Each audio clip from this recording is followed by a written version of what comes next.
Everyone, welcome back on my channel. So 11th class मैं आपके सामने फिर हाजिर हूँ अकाउंटेंसी की एक और नई वीडियो के साथ। अकाउंटेंसी में हम डिस्कस कर रहे थे chapter number first, introduction to accounting. Students, last class के अंदर हमने डिस्कस किया था बुक कीपिंग के बारे में।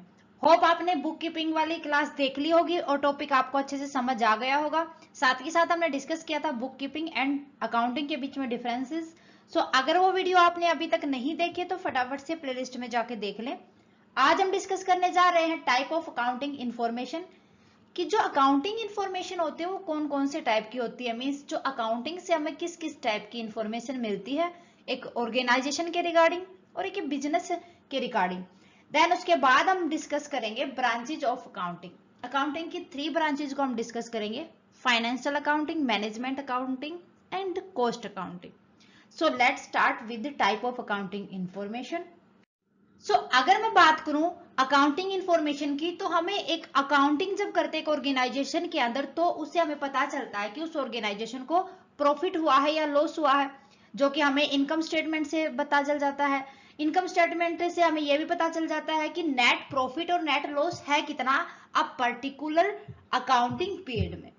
उसके बाद हमें इंफॉर्मेशन मिलती है कि हमारे पास कितनी असेट्स हैं और कितनी लायबिलिटीज हैं एक ऑर्गेनाइजेशन के ऊपर, एक बिजनेस के अंदर। मींस फाइनेंशियल पोजीशन का हमें पता चलता है। उसके बाद हम एक नोट्स तैयार करते हैं आफ्टर बैलेंस शीट, जिससे हमें यह पता चलता है कि जिसको हम बोलते हैं इनकम स्टेटमेंट, कि इनकम के सोर्सेज क्या क्या थे, कि जो नेट इनकम कितनी मिली है उस ऑर्गेनाइजेशन या उस बिजनेस को। ये इंफॉर्मेशन मिलती है हमें अकाउंटिंग के द्वारा। देखते हैं। Accounting information can be categorised into following. First one is information relating to profit and loss, like that income statement. Income statement जब हम तैयार करते हैं तो हमें पता चलता है कि प्रॉफिट कितना मिला, मीन्स नेट प्रॉफिट और नेट लॉस कितना हुआ है एक ऑर्गेनाइजेशन को। shows the net profit of business operations of a firm during a particular accounting periods। भाई जो इनकम स्टेटमेंट तैयार होती है उसके अंदर ये देखा जाता है कि कितनी ऑपरेशन मींस कितनी एक्टिविटी की जाती है और कितने ऑपरेशंस को हेल्ड किया जाता है एक बिजनेस के अंदर। जो हमने एक्टिविटी की थी, जो हमने ऑपरेशंस किए थे, तो उनसे हमें नेट प्रॉफिट कितना मिला है within a accounting period. Information related to financial position from, कहां से मिलते हैं फाइनेंशियल पोजीशन हमें? बैलेंस शीट के द्वारा। It shows asset on one side and capital liability on other side. इसमें हमें एक साइड तो दी हुई होती है असेट्स, एक साइड दी हुई होती है capital and liabilities. Third one is schedule and notes forming part of balance sheet and income statement to give detail of various items shown in both of them. कि जो हम शेड्यूल या note तैयार करते हैं like income statement after a balance sheet, तो वो हमें डिटेल देती है कि दोनों साइड मींस असेट साइड और लायबिलिटी साइड कितनी आइटम्स है। ओके, ये सारी की सारी इंफॉर्मेशन जो मैंने बताई है आपको, ये हमें अकाउंटिंग के थ्रू ही मिलती है। अदरवाइज ये इंफॉर्मेशन हम वर्बली या कोई भी बुक कीपिंग वगैरह करते हैं, कोई भी फॉर्मल जो अकाउंट्स तैयार करते हैं ताकि हमें रिमाइंड रह सके कि कौन सी एक्टिविटी कब की गई थी, तो उससे नहीं मिल सकती हमें। ओके, देन इसके बाद हम बात करते हैं बिजनेस। जो एक अकाउंटेंसी होती है उसके कितने पार्ट्स होते हैं, उसकी कितनी ब्रांचेज होती है। सबसे पहले बात करेंगे हम फाइनेंशियल अकाउंटिंग की, उसके बाद हम बात करेंगे cost accounting and management accounting. Financial accountancy नाम से हमें पता चलता है, जहां से हमें फाइनेंशियल का पता चलता है। मैनेजमेंट के रिगार्डिंग होती है। कॉस्ट अकाउंटिंग कॉस्ट के रिगार्डिंग होती है, मींस हमें कोई भी बिजनेस एक्टिविटी करने के लिए कितनी कॉस्ट दी थी, कितने का रॉ मटेरियल खरीदा था, कितने वर्क इन प्रोसेस के ऊपर लगाए थे।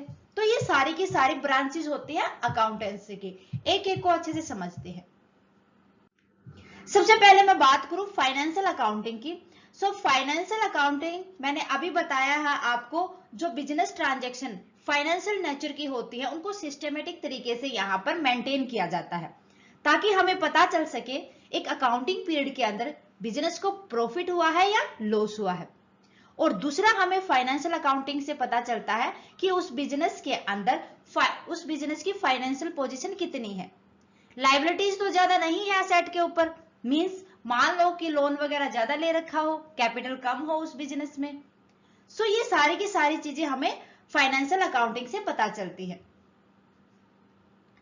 इट इज दैट सब फील्ड या branch of accounting which is concerned with recording of business transaction of the financial nature in a systematic manner। भाई जितनी भी फाइनेंशियल नेचर की ट्रांजैक्शन है ना, उनको सिस्टमेटिक तरीके से किया जाता है इन फाइनेंशियल अकाउंटिंग। किस लिए करेंगे ये सिस्टमेटिक तरीके से? वैसे भी लिख सकते हम, टू असरटेन द प्रॉफिट और loss of the accounting period, ताकि हमें पता लगा सके कि एक अकाउंटिंग पीरियड के अंदर कितना प्रॉफिट हुआ, कितना लॉस हुआ। And to present the financial position of business, और एक बिजनेस की फाइनेंशियल पोजीशन को प्रेजेंट करने के लिए भी फाइनेंशियल अकाउंटिंग के अंदर ट्रांजैक्शन को किया जाता है। Is that clear? सेकेंड है कॉस्ट अकाउंटिंग। भाई कॉस्ट अकाउंटिंग हमें नाम से ही पता है कि हमने पर यूनिट या टोटल कॉस्ट कितनी की गई है किसी भी सर्विस या किसी भी गुड को प्रोड्यूस करने के लिए एक बिजनेस फर्म के अंदर, वो कॉस्ट अकाउंटिंग होता है। It is that subfield or branch of accounting which is concerned with ascertainment of total cost and per unit cost of goods or services produced or provided by a business firm. So cost accounting related to cost, overall cost कितनी की गई थी, and financial accounting related to finance position of a business or firm. Okay? फिर उसके बाद last है management accounting. So management accounting concern करके चलती है जितनी भी अकाउंटिंग इंफॉर्मेशन होती है ताकि वो मैनेजमेंट के अंदर हेल्प कर सके, मींस प्लानिंग और कंट्रोलिंग में जो हेल्प कर सके वो होती है हमारी मैनेजमेंट अकाउंटिंग, ताकि एक बिजनेस के अंदर डिसीजन अच्छे से लिया जा सके, जितने भी डिसीजन लिए वो बेटर वे में हो। It is that subfield branches of accounting which is concerned with presenting the accounting information in such a manner that help the management in planning and controlling the operation of business and in better decision making। भाई जितनी भी accounting की जाती है, जो management accounting है उसके अंदर इतने अच्छे तरीके से प्लानिंग और मैनेजमेंट किया जाता है ताकि जितनी भी एक्टिविटी हमने प्लानिंग की है उनको कंट्रोल भी किया जा सके। सो ये सब होता है ताकि हम अपने बिजनेस के अंदर बेटर डिसीजन ले सके। So it is called management accounting. So these are field of या ब्रांचेस ऑफ अ अकाउंटिंग। ये 3 टाइप होती है मेन जो हमें पढ़नी होती है, वैसे इससे भी ज्यादा होती है, वो हमें यहाँ पर करने की नीड नहीं है। सो आपके लिए 11th क्लास ये 3 ही मेन है। ओके, सो मेरे ख्याल से आज के लिए इनफ है। मिलते हैं नेक्स्ट क्लास में with a new topic of this chapter. आज की क्लास में कोई भी डाउट है तो प्लीज मुझे कमेंट करके बताएं। क्लास कैसी लगी वो भी मुझे कमेंट करके बताएं। अच्छी लगे तो प्लीज लाइक और अदर स्टूडेंट के साथ ज्यादा से ज्यादा शेयर करें। अगर आप चैनल पर नए हैं तो चैनल को फटाफट से सब्सक्राइब कर ले और बेल आइकन को दबा ले ताकि आने वाले न्यू क्लास की नोटिफिकेशन आपको मिल सके। Thank you very much student, bye bye and take care.